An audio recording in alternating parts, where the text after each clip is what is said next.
Moving on to Division 4 now in the 2v3 League.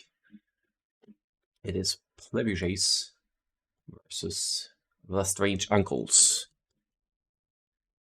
Plebuchets, I believe they played every season of my 2v3 League, and they also played League of Empires before that, so they're really worked in together and coordinated as a team. So they tend to overperform almost no matter which division I put them in. So that's kind of interesting. But always nice to see them returning and coming back to play. So we'll look at the picks and bans here first. We have Chaos Pit for the Strange Uncles. Would be a nice home map if we get to see it, and Nomad for Applejack's Plebuchets. Which wait, did I pull the right one now?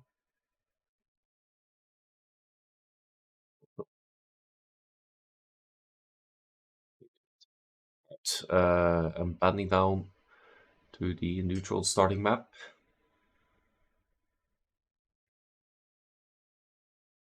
Which will be Runestones to begin with. So pretty classic map there to begin with. So have a look at the civilizations here. Let's talk about Runestones first. What do we expect to see there?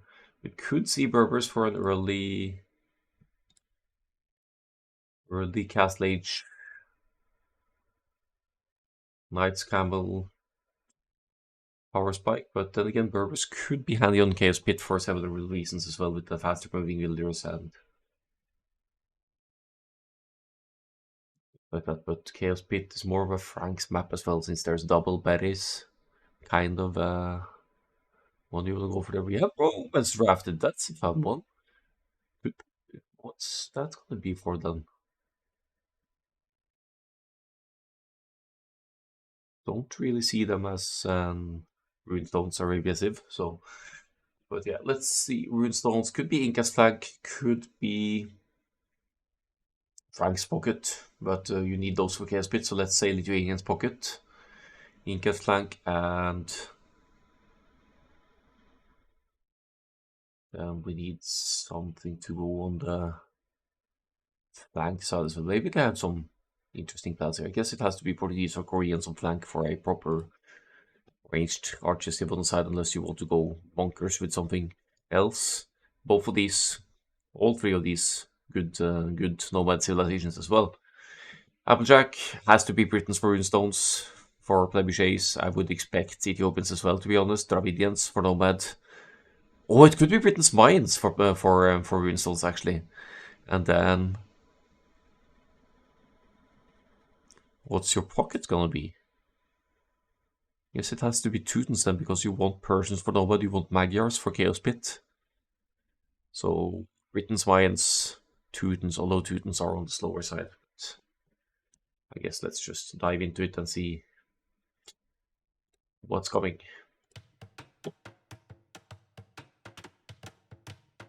It is indeed Mayan's flank, obvious instant loom there as you start population capped with your extra starting villager. Stealthers with the teal color here, going to play the Mayan's flank.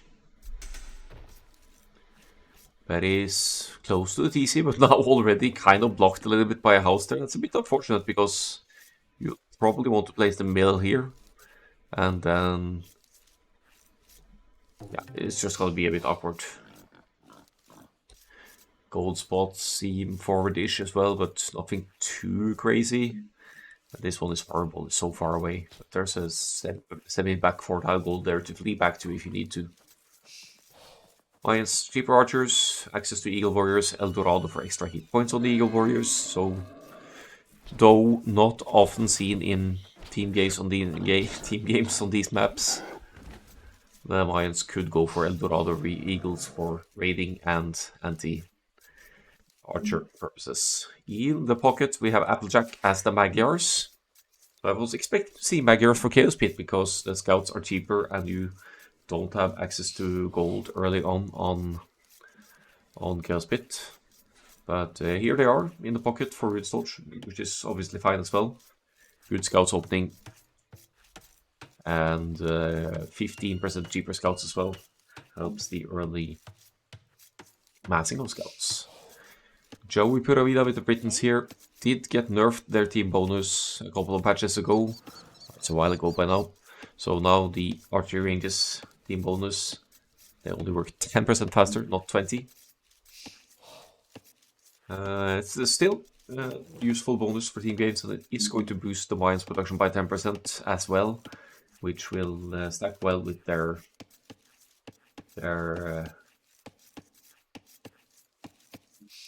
already cheaper archers, 10, 20, and 30% archers line units. CJ the Strategos is moving right into enemy 1000. Oh, good spot there. Gets away with no hit points lost from the scout. Could even pick off a villager here that doesn't have loom if he wants to risk it.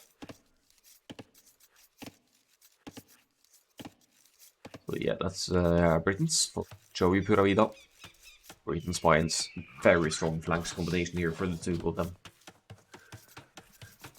Quick mention of the teams, by the way. Let's just say that Plebuchets are the lowest seed in this group. They are seed number 6 in this league because they performed well in the previous season, and I think they won nearly every single game. So they were cranked up one notch higher than their average rating would suggest. The Strange Uncles, they are sitting at seed 4. So once again, we had seed 4 versus seed 6. We'll see how it plays out for us here. CJ manages to steal a couple of pigs here from the Britons. That with the Britons' faster collection of sheep, that's also noteworthy that they're losing 100 of their faster food. So Portuguese already scouted the opposing side here, trying to find where to engage. Gold is very close to the thesis, so that's going to be somewhat hard to deny. I mean, if you're forced into a defensive tower and you place it here or here, then it's going to be really hard to hit both the golds and woodlands, at least with ranged units alone. So Portuguese, 20% discount on any gold costing unit, affecting the crossbows, for example, or archers crossbows, that kind of thing. We have Happy the Andy in the yellow here playing as the Berbers, which would suggest that they will want to try and win the game early in the Castle Age, or the late Castle Age, because of the fact that Berbers don't get Paladin. They do get 20% cheaper cavalry in the Imperial Age and 15% cheaper in the Castle Age. But they are going to struggle against fully upgraded Magyar's Paladins, even with heavy Campbells, as the game progresses. You might be forced into a switch into like Camel Archers, and the new castles and all of the new technologies to switch into. Not eventually, you'll probably need trade to boost that. So, but it's a good pocket civilization if you're able to close the game out or gain a huge advantage early on. I'll say that much.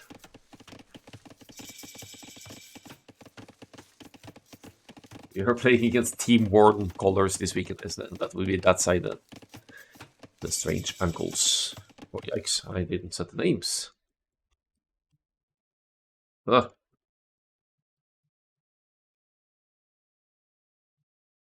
Plebuchets versus the Strange Uncles. There we go. And finally, we have Incas for Mr. Fluffy Bunny. Going to go for the at least one. It's going to be double range opening here. I'm not sure.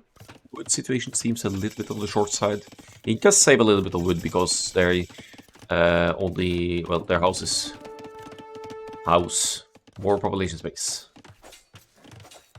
So they have a smoother opening in that regard. They also get an instant llama, as mentioned in the previous cast.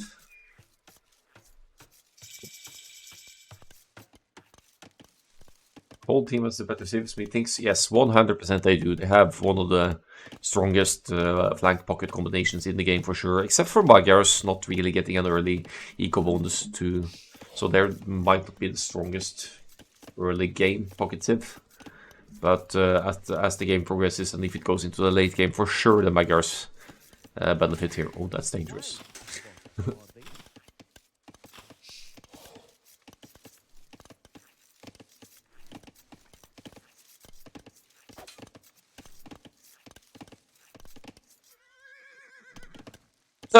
Funny. Strategos didn't find two of his own pigs, but he did steal two from Joey Peravida, so still gained enough food for the early game not to suffer from that. The backyard eco bonus is decreasing the number of every enemy villagers in early feudal. That is fair enough, if you're able to do so. That is true enough. Doesn't look like Applejack has had that kind of success yet, though. Fluffy Bunny with 2 ranges now. Also, well in the process of walling home base here. Needs to close that section as well, but doesn't seem to be any immediate danger just yet.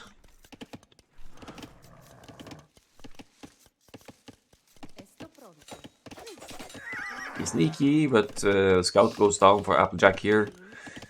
Doesn't get the value he would have wanted from the... Oh! I spoke too soon, did I? No, he's looking for the weak one. He's chasing the weak one. And Strategos. CJ is not going to have any of that.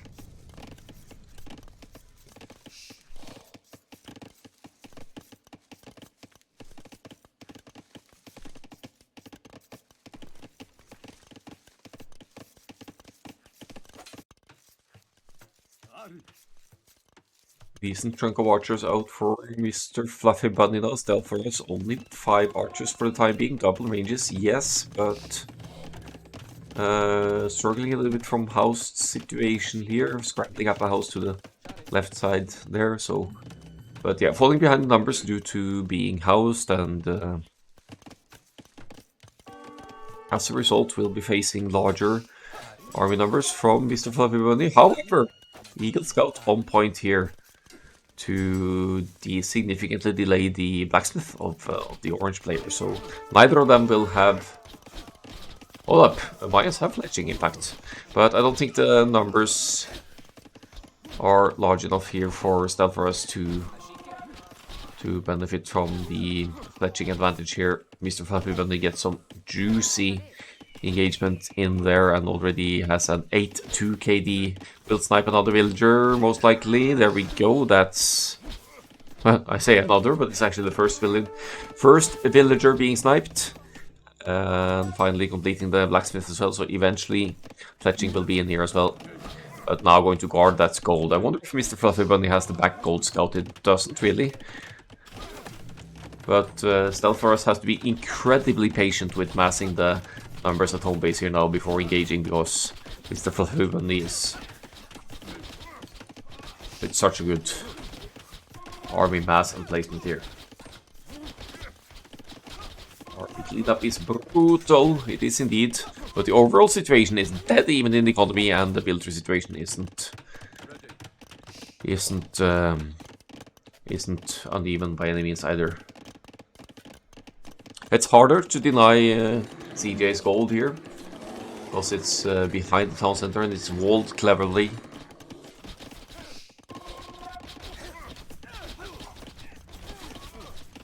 So, for the early damage, the strange uncles are doing better here, generally speaking. Some skirmishers being mixed in as well, I don't mind that. Even though there are scouts on the field. No redeemer horde to get admin in. Oh, that would have to be expensive.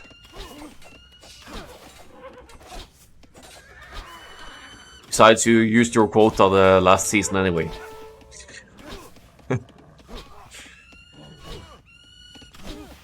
Did you reach like the playoff final through admin wins, basically?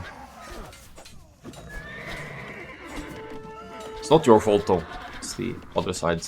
It's useless. Alright, skirmishers making for decent trades here, since there aren't any scouts here to meddle in. Fluffy Bunny now losing numbers, so Stealth for us, very patient defensive play here. Gets an army cleanup here, basically. Yeah, the final was really nice, I agree.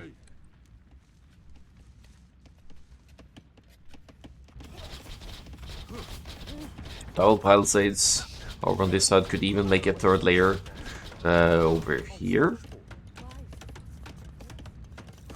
CJ facing much larger numbers than he has himself here. Actually going Castle Age now, which will be significantly ahead of Joy Pura Vida, but Joy Pura Vida also produces archers 10% faster and has a much larger mass, so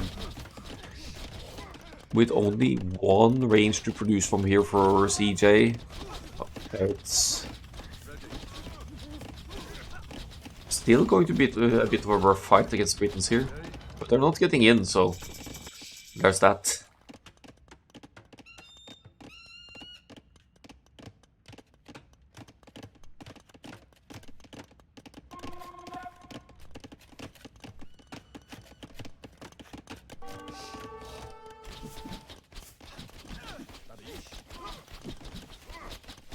Stealth now moving out to try and engage against Mr. Fluffy Bunny here. Not really going to find a point of entry. It's an interesting approach to hit the house and not the palisade gate, but here we go.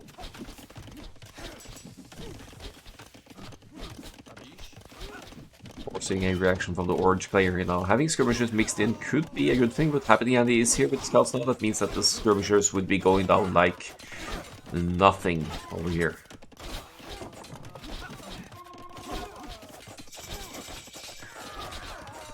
Stage is in for CJ. CJ now with 14 archers, instant crossbow here.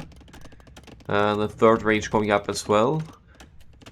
Would potentially help to match the Britons in numbers here, but Joy Pura Vida still has a sizable chunk of archers out here, and once the Castle Age kicks in, which is about a minute away, Joy Pura Vida is instantly going to get another range. It's a pity that these armies aren't being tracked, or this army isn't being tracked, because if they were, Strategos could have gotten a good engagement over here. But he's moving out to hit the Britons at home base, which isn't too shabby either. That is, if he's able to get through. This might force Joy Pura Vida to change direction and move back home. Then again, he has a huge mass of crossbows over here, and he creates them quickly at home base. That's an oldie. No, that's 2 rages, yeah. Scouts and crossbows not really working together here. They're not as well coordinated as you might hope, since they're on different parts of the base, but it also forces a reaction from 2 different sides. And if the scouts get through here, or the light cab rather, that could be properly bad news for the blue player over here. Finally forcing that defensive tower. CJ just pulls right back out and tries to regroup with Happy and this cavalry mass, if I'm going to speculate. Oh, Andy moving back home. Andy wants to clean up the Britain's crossbows over here.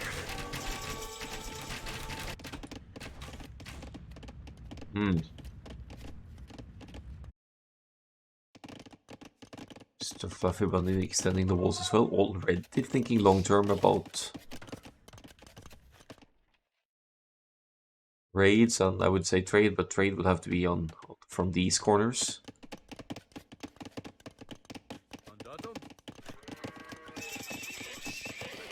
And let's see if we'll see Berbers shine now in the Castle Age here. His triple stables shouldn't be any huge issues for Happy Andy to sustain that for a while. He will need a few more gold though, very soon to keep that up, but he has 2 town centers. I'm not sure if I like that approach with the Berbers, because they would, generally speaking, benefit more from an extended 1 town center play with their triple stables, pumping out the cheaper cavalry units and overwhelming the other pocket in that way. Interesting walls, yeah.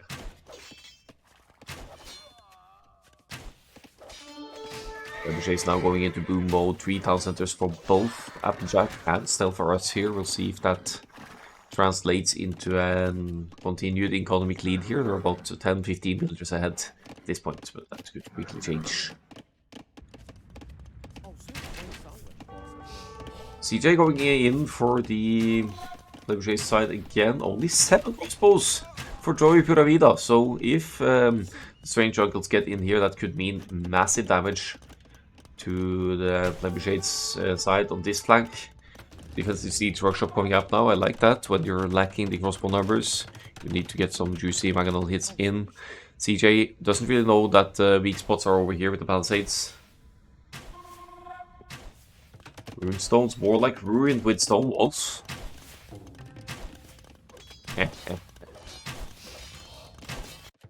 True enough.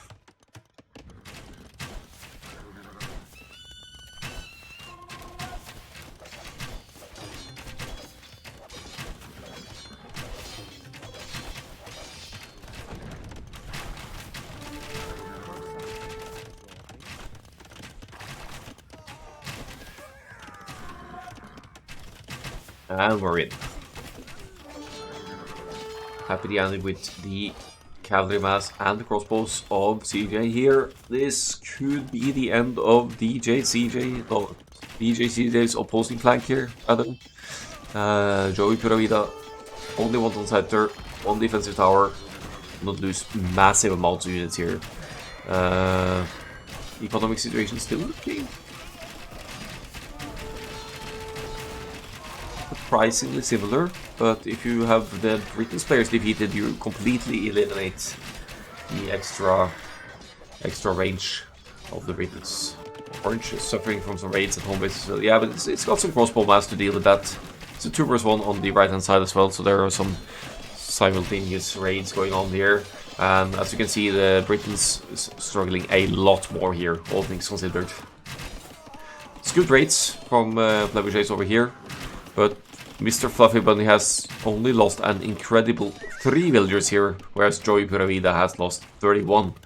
And given the damage done to the Britain's player now, Strange Uncles just move further on to hit Applejack at home base now. They need to stay together though, but hitting Applejack at home base means that Applejack needs to pull back home to deal with it as well.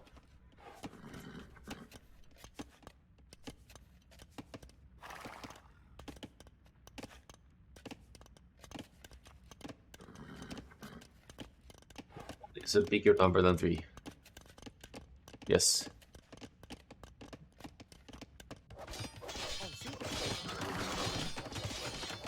Obviously more losses here now for Plebuchets. It's 3,000 just for Applejack though, so no, it's actually 4. So Applejack is...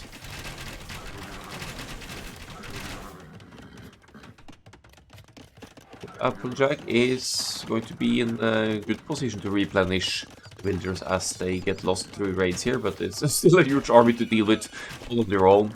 Most of Stelforus's crossbows are over at Mr. Fluffy Bunny's side. They are going to try another offensive here, and Applejack keeps some cavalry on this side, but on the left-hand side here for CJ, Castle going up on the woodline here, denying one of the woodlines of Joey Pura Vida, and keeping some armies close to here as well.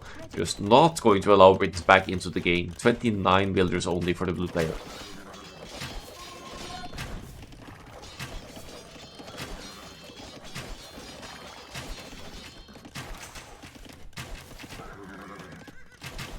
It's like infrared, yeah. Got the resources, just needs that castle to complete, and then probably gonna click, right? Yeah. Only 1 TC for the Portuguese, but a significantly earlier Imperial Age than the Britons. Joey Pura Vida desperately trying the reboom here, but is facing heavy aggression. As we have some organ guns being added here, together with the crossbows for Strategos, and why not, since you have the forward castle anyway. Applejack pulling all of the cavalry back home now here, but will it be enough to clean that? It actually does have more hit points overall, so it's going to take some serious micromanagement here from CJ to make this a worthwhile fight for Strange Uncles. Is it though? It's quite a few cavalry numbers going down for Applejack, but keeps pumping out those knights, keeps pumping out those villagers. Didn't really suffer nearly as much from the 26 villager losses as Joey Pura Vida with only 1,000 did.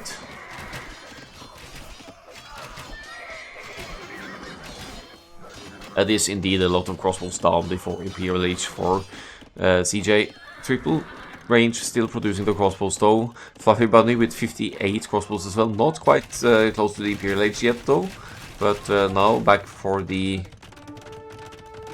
counter raids on Stelforus's side. Disaster! If I would go that far. First player to the Imperial Age is indeed the Berbers. So happy the Andy. Now going to be able to spam heavy camels or cavalry or hussars, depending. Oh, gold. Food selling prices pretty decent as well.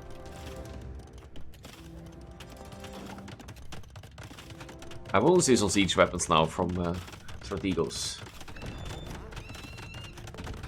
But it seems it's not necessary, as Plebuchets fall the GG and Strange Uncles take the game number 1.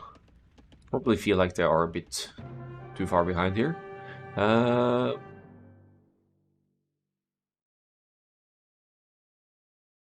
I guess it's going to be hard to keep up with the Berber spam and the range units that are at work here now. We are getting close to the Imperial Age click for Mr. Fluffy Bunny as well.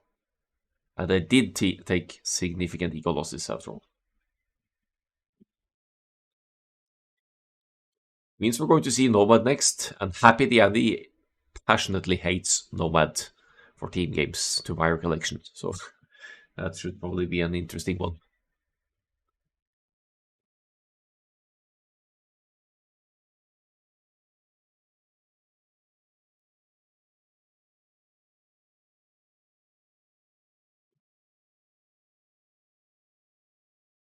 Yeah.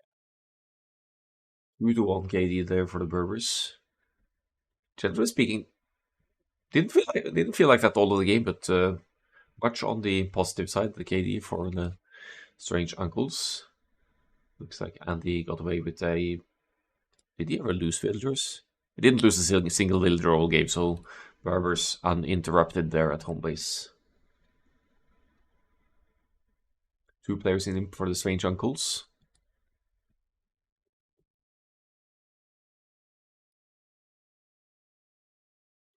So let's cross out the civs that have been used here.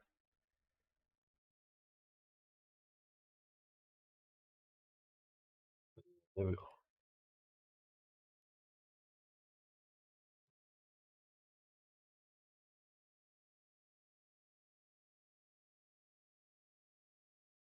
Nomad is going to be next. In which case I expect to see Persians, Dravidians, Vietnamese. And probably Spanish, Malians, Lithuanians. What's the last map again? No. Spanish, Malians, Koreans, maybe. We'll see. Depends on their plan for the Chaos Pit home map in the end. Second game, indeed, Nomad.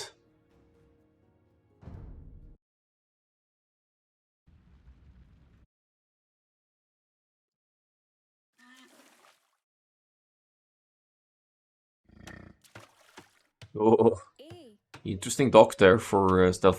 This is the no treaty Nomad map script, so you won't see the Lions on the town centers. An indirect buff to the Vietnamese, you could say, because once the players complete their starting town centers, the Vietnamese will be able to see all the town center locations. So Stealth with a dock in the ditch in the far end here. That's usually a well hidden away dock. But in this case, Red Kansky happened to pass right next to it, so that's probably going to be contested as a result. It's also going to be a relatively inefficient dock, as the travel distance is going to be so far as you deplete the fish. But let's have a look at the civs here. Applejack with the Persians over here. Going to be buffed in the upcoming patch and DLC. They're going to be the undisputed #1 civilization for Nomad again, for sure. With the 5% faster work rate for town centers and docks in Dark Age back on the menu. Gold and stone close to the TC. It's close enough that you could probably place a mining camp like here to begin with, and then keep it perfectly safe from any early raids except towers or archers. We have Daniel White as the Vietnamese, as mentioned, in the blue, who will get to know the TC locations as they complete. So already not a big fan of the Strange Uncle's placement here, but we'll get back to that.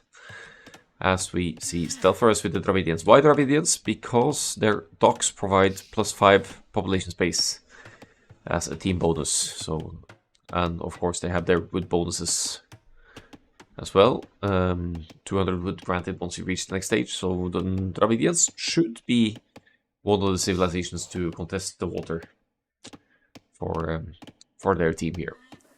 As for the Strange Uncles, we have Happy Andy with the Spanish over here. Plebuchets with the Vietnamese team bonus now see all 3 town centers of the Strange Uncles to the top of the map. Should be very easy to just cut them off from so many of the resources around, just because of the positioning here. It's an incredibly tough position for the Strange Uncles to expand from, but they're also starting close together, so they could coordinate their armies well for the early aggression. Easy to wall them in, indeed. Also an option, especially since you know the DC locations. But it is Happy Andy with the Spanish. He will want to go fast Castle Conquistadors, I'm sure. One of the strongest early Castle Age units. While we have Romans for CJ. 5% faster working rate for the villagers, isn't it? Or something like that. From the very get-go. And some technologies really benefiting Scorpions. They have some naval bonuses that I can't remember off the top of my head as well. So certainly civilization to be reckoned with. I don't think I've seen them play out that much in team games, and much less on Nomad, so that should be interesting to see.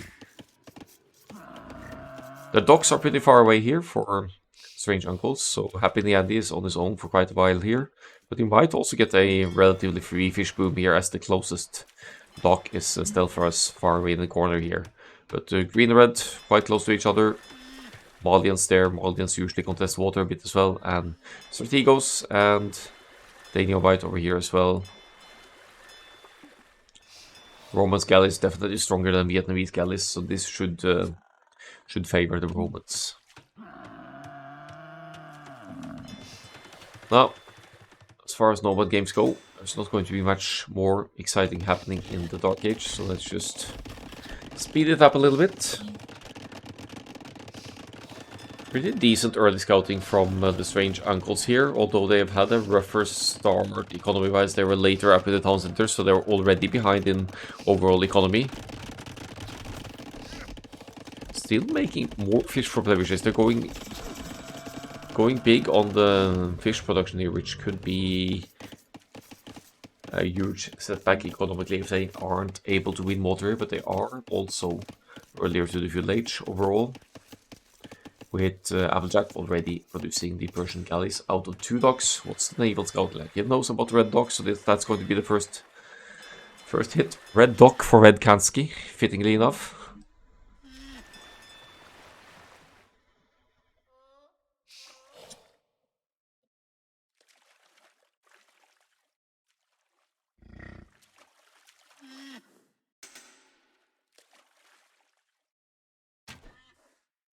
None of the players of the Strange Uncles are in the feudal age yet. That's a big issue when you're facing naval aggression already. We'll see how much Plebuchets actually invest on water here. It looks to me like Daniel does not want to fight for water. Just leave that to Applejack, who does happen to have a close dock close by here. Archery range coming... No, blacksmith coming up, market coming up. Indeed, a fast castle drop. Rattan archers. Rattan archers would be actually decent to deal with the conquistadors as well. Persians OP. I hope they don't get a buff soon. Lol. I'm looking forward to playing with them though. On Nomad ranked. If it's in the ranked queue now. I'm not up to date on the pools. Red Kansky. Stable opening. It's not even the blacksmith stable. It's going to be an extended fuel age here for Red Kansky. Could be an issue because the fish are already dead, aren't they? Only one fishing ship left for Red Kansky. So how are you going to make scouts here? Or maybe it's just the fast castle knights. Using just a tiny bit of gold here to click up. If it's the fast castle knights, I brew a bit more with.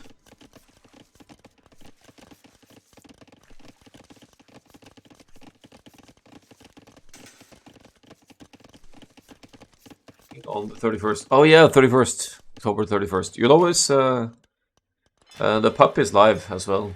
So you'll actually get to try the Georgians and the new versions already. I haven't, but it is an option.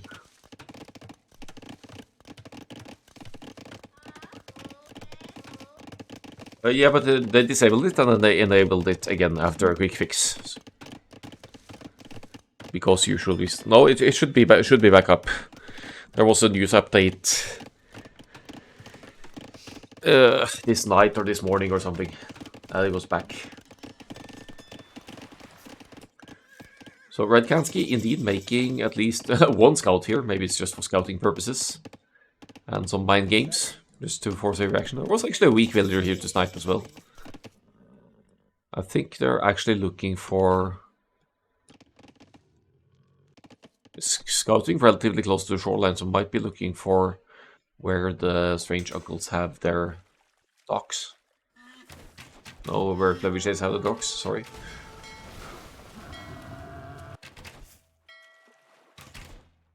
Castle is on the way for Applejack already and has done some decent work at diminishing the food count of the strange uncles.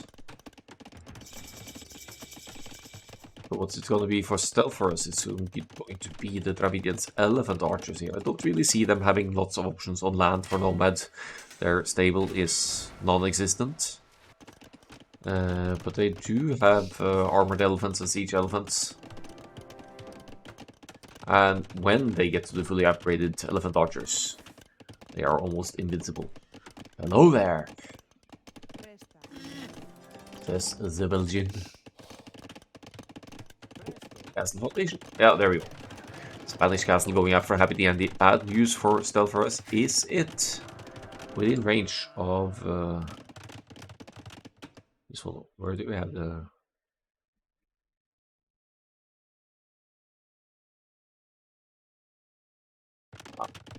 Don't be bothered to check that. Yeah, Spanish castle drop on Nomad. Very innovative, huh? It's surprising to me that Plebuchets wouldn't ban Spanish on Nomad, considering it's their home map. But maybe they feel like they'd be able to hold off against it. It's double ranges for the Dravidians. You know, if you get a decent crossbow mass out, it's still gonna be slightly tougher for the conquistadors to have a serious impact. 4 conquistadors in the queue for the time being. Happy the Andy did lose all of the fish, so he needs to rely on land food sources to be able to produce the conquistadors. Maybe he needs to buy food even to keep things going here. He does have 12 of food. Half of them being on berries. Where's the rest? There. Okay, he's taking some hunt. Doing okay.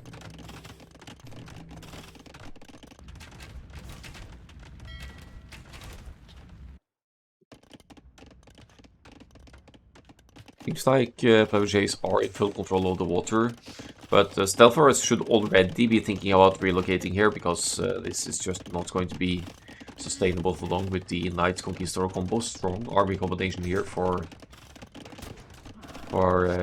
Happy Andy and Red Kansky. Don't ban Persians. There's that as well, isn't it?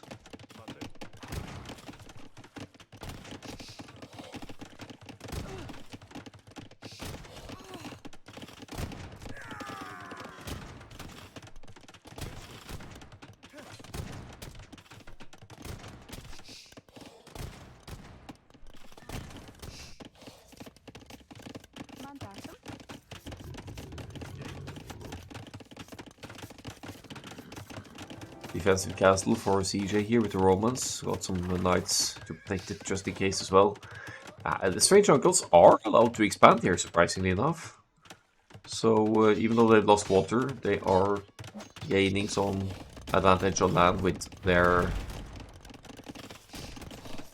Well, they do have a massive numbers lead on that. Rat and Archers numbers increasing as well, though. That could be the solution to the Conquistadors and even the Night Raids.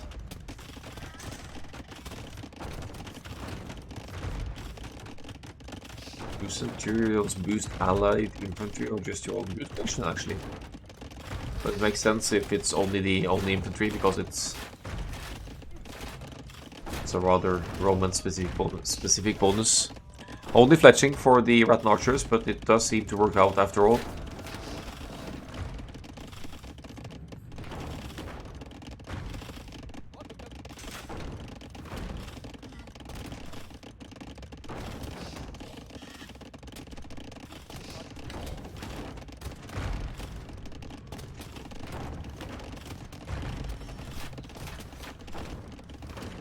Nice Rat and Archer micro here from Danio might see some, I mean, seasoned Nomad players all around here. I remember casting Danio Might's division from Wandering Squires Cup, which is, that's like 2 years ago by now, isn't it? Is it 1.5? So Danio Might and also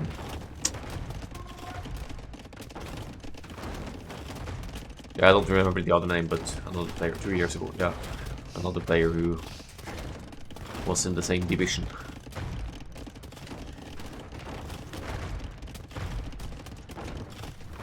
Time flies indeed.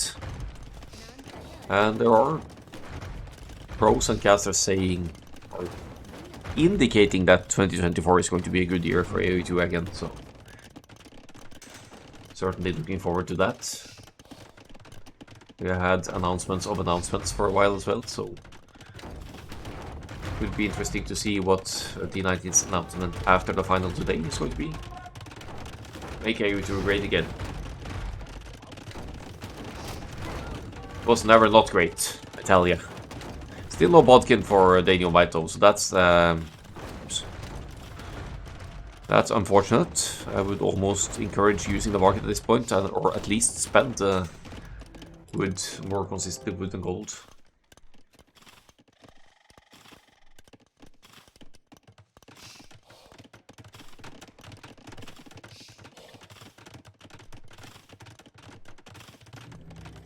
Good defensive castle from Stealth Forest now will keep the Mangonels and Conquistadors from directly hitting from this angle. At the same time, we have aggressive approaches from the Malians to the left-hand side. 6 knights for Applejack, 8 fishing ships as well, but probably got a decent land boom going at this point. Also got more food and gold in general to potentially be earlier up to the Imperial Age than the Malians opponent here. Second castle will complete for the Vietnamese here, means more Rat and Archers. They finally have Bodkin Arrow in as well, benefiting both the castles and the Rat and Archers, abusing the minimum range of the Mangonel there as well to take it out without taking any losses.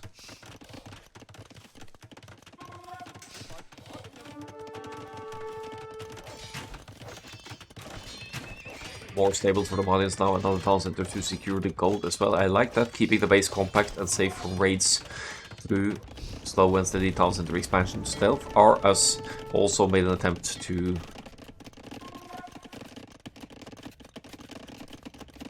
completely close out the situational water. Doesn't feel like that's necessary, but he probably felt the need for his own defensive fire galleys a while ago at home base here. And look at the fish situation over here. They're like going on a round trip around the world to gather fish at this point. We'll need a new dock somewhere for Stealth Forest. It's coming up over here, finding the corner with lots of deep fish. Now back to the fights.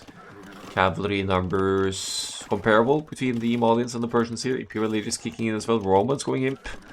as well as Dynamite with the Vietnamese. I would say that Plebuchets have a very comfortable lead at this point. Almost 300 villager population, almost 80 military population. Water is bluer on the other side. Not true. But now it's bluer with the teal mixed in.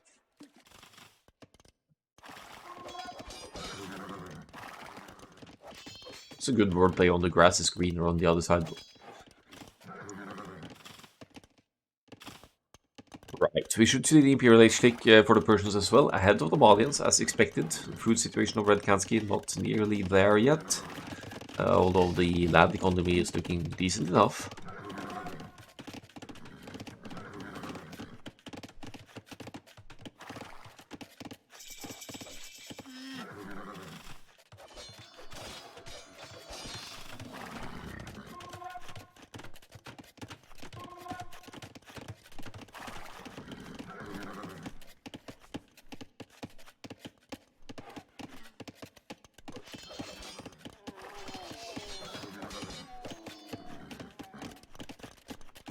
So, for the time being, this is a fight that Applejack can just dodge and stall, but once the Imperial Age and the upgrades kick in, it's obviously, is it going to be heavy camel or is it going to be cavaliers? Maybe even both. Let's have a look at the economy. No, definitely not both.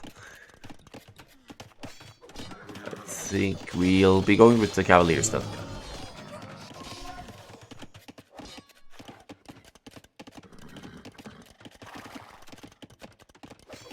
Pretty decent fish boom here. Massive economic difference because of the fish. I think the overall villager count isn't that far off each other.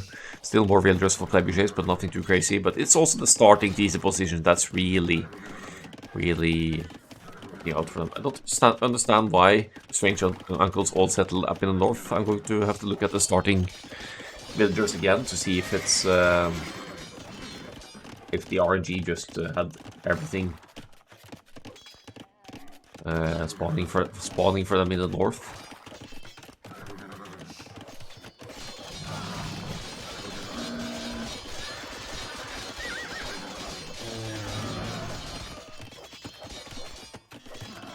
I was almost tempted to say decent fight for the Malians there, but it's not.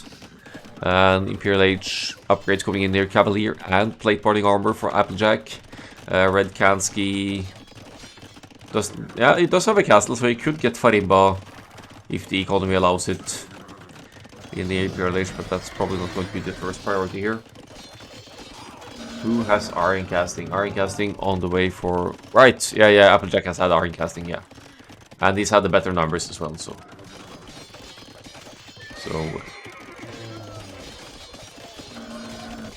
Player really capitalizing on the numbers difference here.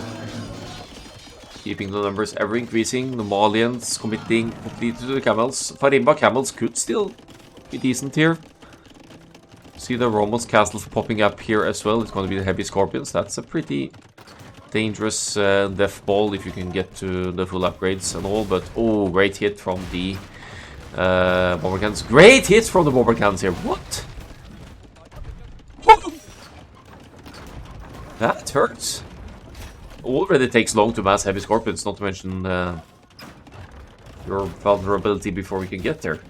That's like so much value from the bomber cannons for the Daniel White here.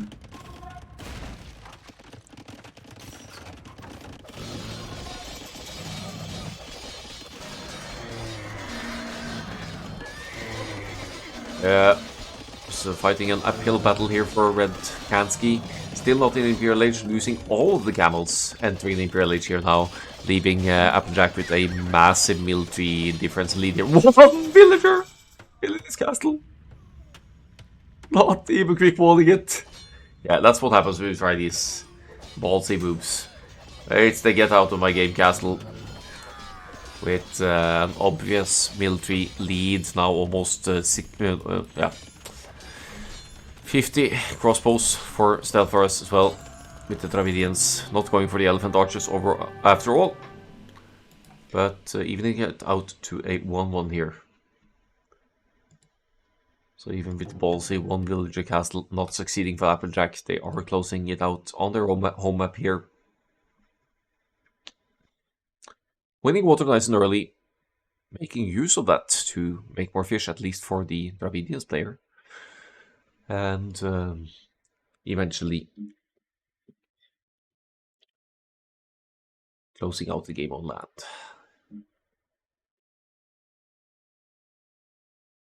Unfortunate for CJ there with the heavy Scorpions going down to Bombards. That could have been a nice way to deal with at least the ranged units, and in choke points also the cavalry of Plebuchets, but the transitioning into the next stage just generally on the slower side for the strange uncles. They couldn't keep up.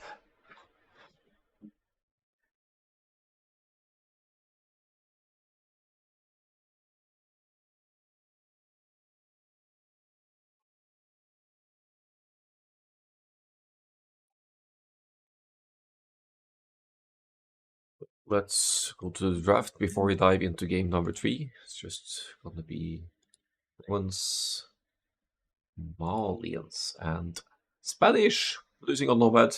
We like to see that. And what did we have here? We had the Dravidians, Persians, and Vietnamese, leaving us with Chaos Pit, which... Ooh, okay. I feel like it has to be Saracens. I think it has to be Teutons as well. And then I'm not sure which one is better of Ethiopians and Byzantines. But I did pick Ethiopians first, so that has to be a big thing then to use.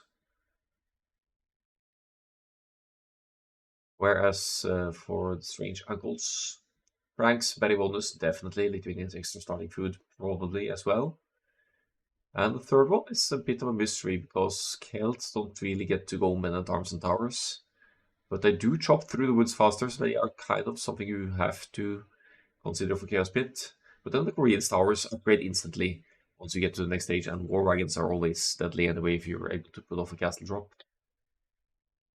So maybe we'll skip the Lithuanians here and go Franks, Koreans, and Celts. Let's have a look for Chaos Pit Decider game.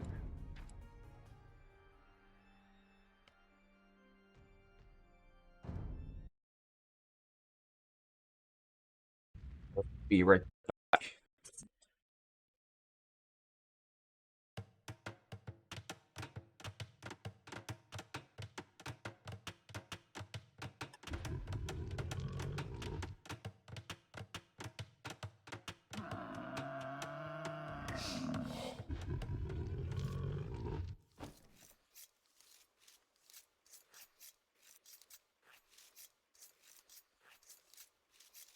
Chaos Pit it is. This should be fun. No Persians here to douche with.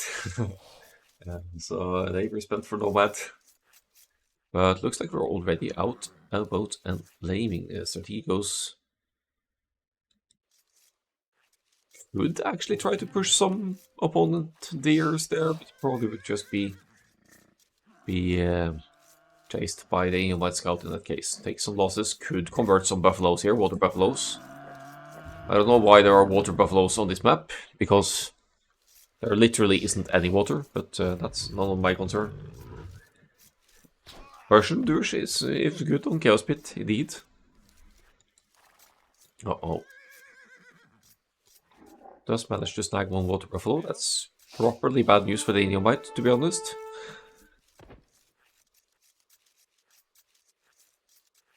Beat Plebuchet 2 seasons ago because of that douche. Yeah, right. Oh, no lube on the lumberjack. Come on. CJ!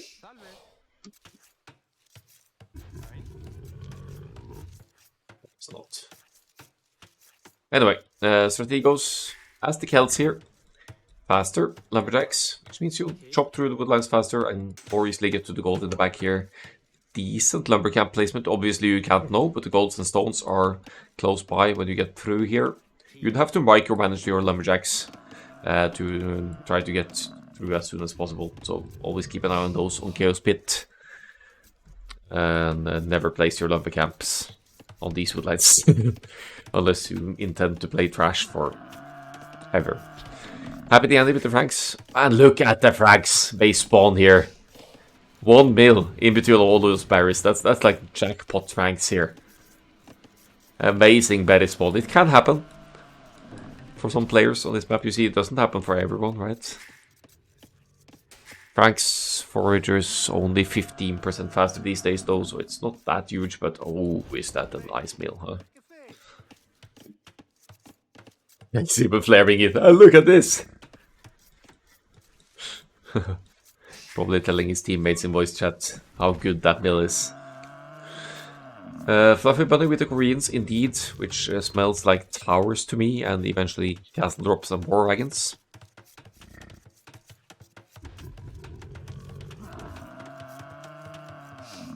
As for Plebuchets, we have Joey Pura Vida with the Ethiopians here. One of the few civilizations that kind of get gold access on this map, because you get 100 food, 100 gold once you reach the next age.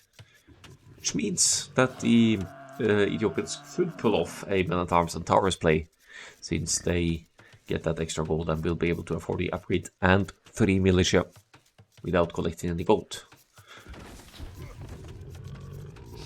You could also, in theory, pump out just a few archers to really punish the woodline, but don't really see that. More likely with an infantry opening somehow for the Ethiopians here, which could be plenty damage. And give plenty damage, especially if you accompany it with some towers. Hello? No, Lou! Oh. Still delaying the wood collection a little bit there. Daniel White not successfully getting the kill. In the pocket for Plebuchets, we don't have Ethiopians, but we have Teutons. Speaking Teutons, probably mainly for their 40% cheaper farms. Makes for good boom, good trash support, but also any towers and town centers for Teutons have more garrison space. So you could make an argument for a Teutons douche on this map as well, to be honest. Strategos has gone. Oh! He has gone for a free militia opening with the Celts. That is an interesting move. Because that should mean that Strategos can't afford Loom. And with Applejack now up in the feudal age already at 19 pop, not having Loom against Teuton's scouts here, and not being able to afford it, that could be an absolute disaster, even though he will get through to the gold in not too long over here. Ooh, I wonder if that will backfire hard on Strategos' side. CJ's side, rather.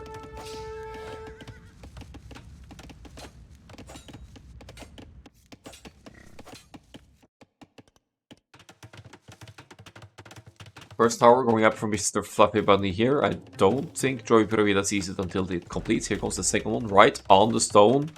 And if your next turn goes up here, Mr. Fluffy Bunny will deny all of the stone of Joey Piravida. Good reaction here, good defensive tower to limit the tower's aggression here. And you could argue that towering the wood line would be more beneficial here as well. It's 17 wood left on this tree over here, so Joey Piravida about to get through to the precious gold on the outside as well. And you can see the gold is quite close to the lumber camp.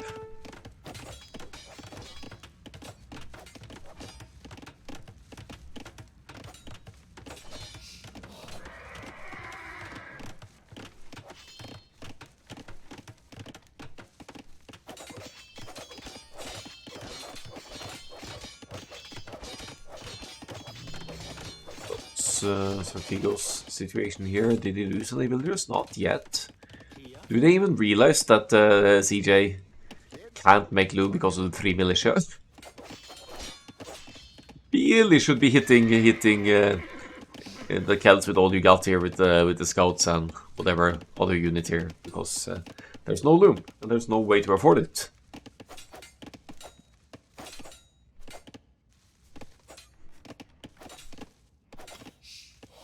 Good aggression from the strange uncles though. Spearman goes down to the infantry. Field age now in. Wood. Oh, see it. Still a while to go, but with double bit axe, if it's research, you're going to get even an additional boost to the Celts. Lumberjacking.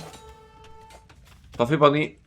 Now going to attempt to tower rush the woodline, except it doesn't know where Joey Puravida's wood is. Joey Puravida indeed did make use of that gold bonus of the Ethiopians to make an archer, maybe to limit the tower rush. And I think due to the villagers scouting radius from Mr. Fluffy Bunny, actually spotted that there's a gold here that Joey Puravida might be getting. This is a prime example of why I keep telling my team to ban this map. Because it's messy, or what for? Is he going to tower rush for the other side now as well? Is this just never-ending towers from Mr. Fluffy Bunny?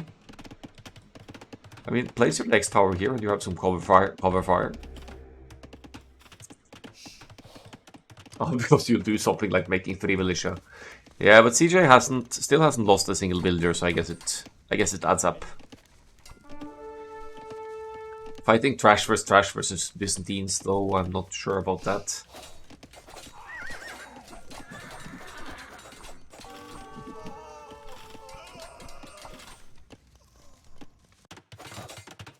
Or wall in the woodland, as Belgian says, and that's exactly what's happening over here.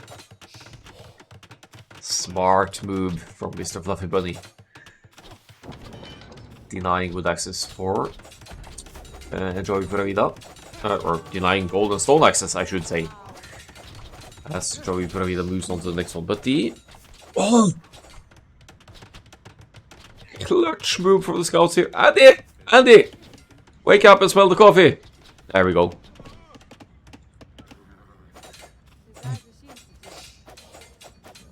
No upgrades on the Frank scouts just yet, but still enough to make huge damage here on the great player. Scouts pathing nowadays absolutely horrendous though. They just dance around and don't attack, but that's still going to be 1 villager kill more for Happy Andy, who sits at 5 villager kills currently and completely denies Joey Puravida of wood. Look at the wood count here, 22 on wood. They're all on stragglers. Where's Joey Puravida go from here? Where does Joey Puravida go from here? As Mr. Fluffy Bunny prepares another tower. Good team communication here. They've flared the backsides for some extra resources. Oh, right. Joey Puravida's holding the back here. Check this area, says the flare. They're just missing it, but...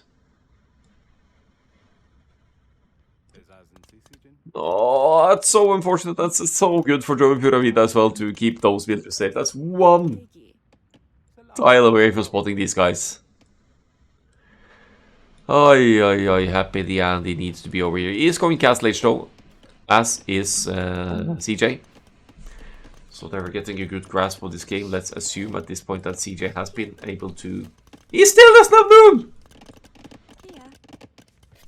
The balls of this guy. Castle Age with no loom on Chaos Pit. And getting away with 0 villager losses so far. What the hell?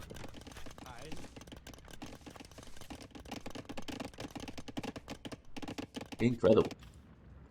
And he's looking for where Joey Puravida is gathering gold here. It's literally just 1 tile away from spotting it.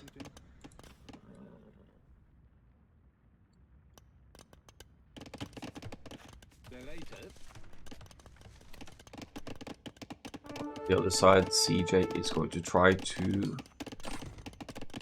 deny further entry from the woodline for Daniel White as well, but will those quick balls complete in time? The gate at very low HP here. Daniel White's reacting nicely, but it's still open. Yeah, he's committing all the villagers just to make sure this gate does not complete. But Strategos, CJ, is able to keep building that gate and complete it by the looks of it. As Lage now in for CJ. Will he get loom? No, he won't. Determined to finish this game with not making loom. And he's also able to wall off the woodland for Daniel White here. How? Why? And why aren't the teammates shouting, "Get loom, you frigging idiot"? Cast coming up here will allow for both raiders to be made as well. Applejack is on the backside here with some scouts now, so he is through at least, even though the teammates are struggling to get through. Joey Piravida's got the gold small walled in as well. Still not spotted by Happy ND, so that's just unfortunate scouting right there. Could be a different game if there was no gold access whatsoever for the Ethiopians here, but there is. Castle will complete for the Celts, however. And CJ will start pushing with Siege. Siege J, the strategos for this game. The Celts.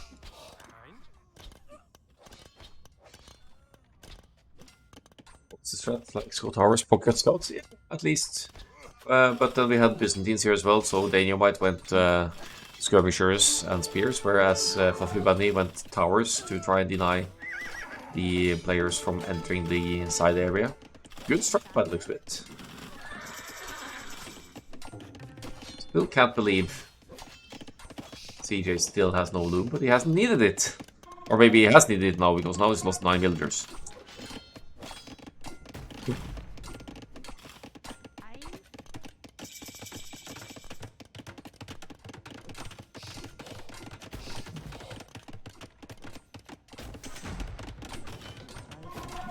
Keep looking at this villager as well. Does that cast range to TC? I suppose not. Probably gonna need both Botkin and Fletching and Botkin and still not get there. Dana White isn't reacting at all, is he? Stressed out? Is he tapping out already? No, here we go, he's moving away. But just being too incapacitated this game, Plebuchets, in terms of collecting the side resources. Great play from the Strange Uncles. It is their home map after all, but to get through to the sides, to contest the middle area to the best of their ability until that happens, and then just get to scout where the opponents have dropped through the woodlands and try to deny them access to the golds and stones. That seems to be one of the way to go. Yeah, Mr. Fluffy Bunny, he moved over here with some villagers from this side and walled in this area, towered it as well, and then they found the other woodline, towered that as well, and there were scouts here to almost deny that lumber camp as well, so Joey Puragida was really struggling for wood.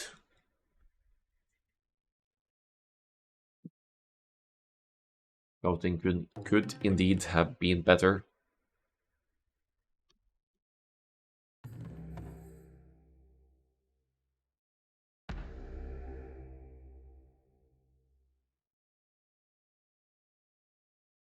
They didn't manage to get out so much faster than the opponents. They did, for example, they had Strategos or CJ here. He made 3 militia. That's why he still doesn't have loom, by the way. Winning without loom, such a powerful move. He rushed this woodline with 3 militia and the help of some of Andy's 19 pop scouts. Whereas Mr. Fluffy Bunny, he started threshing the stones and the berries of Joey Provida, moving on to contest the woodlands as well. Don't ban Persians, please. We'll see. Let's see about that.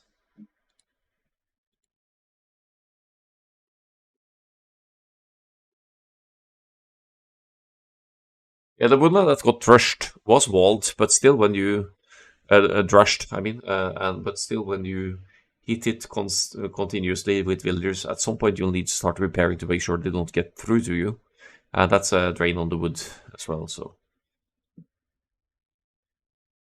80% win rate with Persians. That's going to increase with the next patch for sure. Interesting army development here. Light cab even coming in for Happy the Andy in the next stage, so you had some stray scouts to benefit from that. 37, 13 KD. What will that? Do I even dare add that? Maybe that will be the pre-picked map next season as the Nomad start.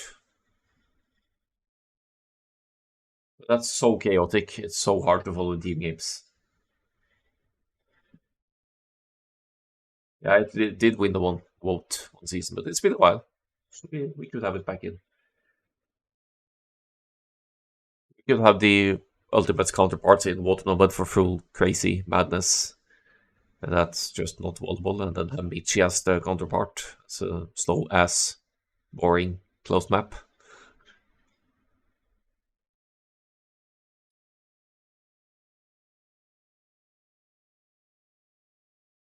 Let's see.